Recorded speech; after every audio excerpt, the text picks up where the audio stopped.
Yo and hello everybody, Mike here, baseball collector. Happy Sunday to everyone. As soon as the weekend gets here, it's like it's already over. It feels like it just goes so fast, and maybe that's because I'm an old man, but man, time just seems to accelerate. But I didn't plan on doing a video this morning, but a topic came up and I really wanted to talk about it because I found it completely fascinating. But before I start talking about that, today is going to be a great day for me and my family. My daughter's back in town from college. This is her first visit back home since the school year started. So excited to have her here. Gave her a big hug. It's, even with our technology where you can communicate pretty easily on FaceTime and other methods, it's just great to see her and give her a big dad hug. I mean, it's pretty fun.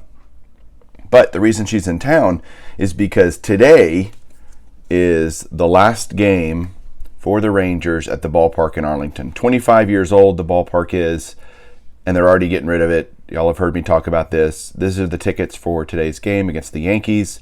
What's cool about it is it's got kind of the sun setting, darkness falling on the ballpark, and that's about what's happening. So that's today at 2:05, so looking forward to that. Me, Julie, Palmer, and Jessica, we're all going as a family because we've shared so many memories over the years together as a family at the ballpark. So it just seems appropriate that we all go together for the last game. It's a total sellout for the game.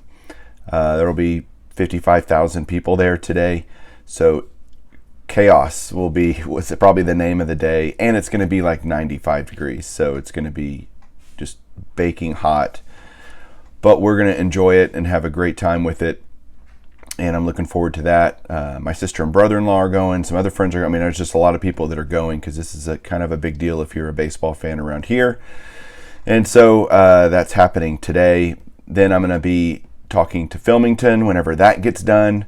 We're going to do Beyond Cardboard live tonight sometime, and that will probably run into the Cowboys game. They're playing the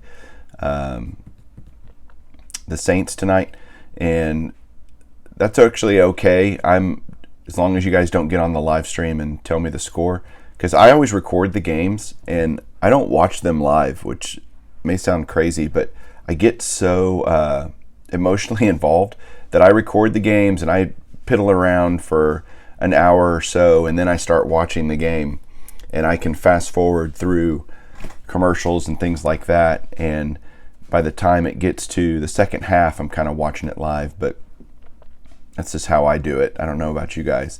All right, topic of the day, topic du jour is, last night I was watching Filmington, speaking of Filmington, and Pepino Man Caesar, and they did a live stream, kind of unfiltered hobby talk, and it was really great. It was a little over an hour. You should definitely go check it out. They touch on a lot of great topics, and one thing they talked about was their view counts and things like that, and YouTube and the community and all of that. And I have seen this community recently, just feels like it's just exploded around and since the National. And it had been growing great before, and it just seems to continue to build and grow. More channels are starting to make content, and it's just like, oh my goodness.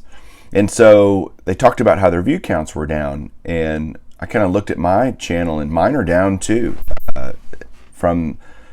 There's always a national bump, but I've basically, even though I have 500 or 600 more subscribers since the National, my views are the same as they were before the National on a per video basis on an average. And I started thinking why that is, and it's simply, I think, a question of delusion. Not delusion. Dilution, like diluting something, and it's because there's just so much content out there to watch that you have to choose, and people are having to make choices every day. So I looked at my own feed and I thought, okay, if I was to watch every video that's in my feed, and let me put some context to that, I'm subscribed to about 300 channels, of which almost all of them, save 2 or 3, are baseball card or sports card related channels, and 300. So yesterday, just in the last I looked at the last 24 hours, videos in my feed. There's about 50 of them. And of those 50, I looked at the total time, and if I watched every second of every video that was in my feed, it would be a little over 11 hours of watch time. And I'm thinking to myself, who has 11 hours to watch YouTube in a day? I mean, there's just no way to watch everything in your feed. Even if you literally just stuck it in the background, I mean, we all have lives and families and jobs, and there's just no way. And so that dilution, and that's probably a relatively typical day. I bet the weekdays are probably slightly less because there's probably less videos being made. This was a Saturday, essentially, of videos. More people are maybe making a little more content on the weekend than they would during the week. But overall, I don't know that it's that different. And so there's no combating this problem. There's no fixing it. We want the community to grow, and we want people to make content. I just think people are going to have to settle, or that's not right. You can't choose. I mean, you have no control over how many people view your video, but I think you just have to be content with having less views and saying, okay, look, there's just so much out there to watch. There's so much competition that it just is what it is. And again, if we want the community to grow, that's great. I think you can make your video stand out a little more with either a good thumbnail or a catchy title or something. I'm not talking about clickbait stuff where you're literally going, come see my 52 mantle, and then you show, some 1989 tops. Don't be deceptive about it, but just try to make your videos have something that's going to be appealing to a wide range of people.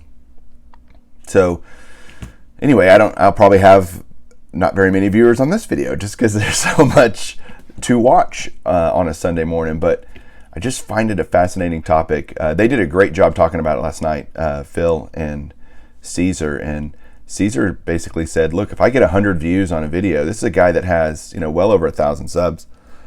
If I get 100 views on a video, I'm happy. I'm like, okay, maybe that's the point where we're at, where you just go, look, whoever watches. I know we can't control it, but what I want to hear from you, what I'd love some feedback on from you guys is, how do you determine what you're going to watch? Like, when you're looking through your feed and scrolling through YouTube of, okay, I've got a block of time here that I'm committing to watch YouTube videos about sports cards. Maybe it's 20 minutes, maybe it's 30 minutes, maybe you're going to be sorting cards and you have an hour or something. I don't know. How do you decide which videos to watch and which ones to say, you know what, I'll skip that one? Is it the amount of time that if it only shows it's a 5-minute video, like, okay, I can consume that. If you see something that's an hour, does that, keep you from clicking on it and even starting it? You're like, well, I don't even want to get into that because I don't have that much time and I'll forget to come back to it later or whatever. I'd love to hear your opinions on how that works in your brain and how you consume YouTube, because not that there's no bad way to do it. Like you can only watch what you want to watch, but how does that process work for you? For me, it's basically, I'm going through the feed and, there are, again, about 10 or 12 channels maybe that are kind of must watch, and I'll watch everything they put out, no matter what the title is, no matter what the thumbnail is. And then there are other things that just catch my eye, or if it's a shorter video. I'd rather watch more channels through shorter videos than fewer channels with longer videos, just in general. Unless it's in those must-watch channels for me, then I'll watch whatever they do. If Eric, those back pages, puts out an hour-long video, I'm watching it, at some point, either in chunks or sitting down and just going, okay, Eric gets my time today. But he's an example of that. There's a bunch of them. So how do you do it? Again, I'm mostly box breaks I will skip over, quite frankly, or pack openings, because I've seen 2019 Chrome opened or whatever, whatever the newest thing is. I've seen somebody open it and I don't, great. Unless it says like 1 of 1 auto hit or something, I may watch that. And even then I'm skipping through the video, and this isn't offense to anybody, this is just a time management thing. I'll skip to the point where either it's a recap or, whatever. I love watching PSA submission reveals, so I do that a lot. I watch those a lot because I like seeing what people are getting graded and how that turns out for them. So I'll do that. Those are kind of good things. Vintage stuff are great. I like watching that kind of stuff just because that's what I like, And I enjoy and respect what everybody else does with their collections, but it doesn't necessarily mean I'm going to have time to watch it. So anyway, I've gone on long enough. I don't need to talk about this anymore because y'all aren't going to click on this video because it's over 10 minutes. You'll be like, I don't want to watch this.